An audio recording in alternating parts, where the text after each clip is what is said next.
Diabetes patients గురించి ఒక interesting విషయం చెప్తాను, వినండి.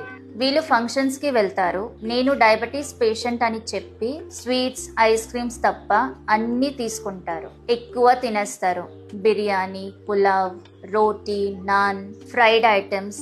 కానీ మెయిన్ పాయింట్ ఏంటి అంటే, షుగర్ అంటే ఓన్లీ స్వీట్స్ కాదు. బిర్యానీ అండ్ పులావ్స్ లో కూడా రైస్ ఉంటుంది. అది ఫాస్ట్ గా షుగర్ లెవెల్స్ ని పెంచుతుంది. రోటీ అండ్ నాన్ లో మైదా ఉండటం వల్ల మళ్ళీ షుగర్ లెవెల్స్ పెరుగుతాయి. ఇంకా ఫ్రైడ్ ఫుడ్ అయితే బ్యాడ్ ఫ్యాట్. ఈ ఫ్యాట్ వల్ల బాడీలో ఇన్సులిన్ రెసిస్టెన్స్ అనేది వస్తుంది. మరి ఎలా తినాలి అంటే, పోర్షన్ ఇంపార్టెంట్. అన్ని తినొచ్చు, బట్ కొంచెం కొంచెం.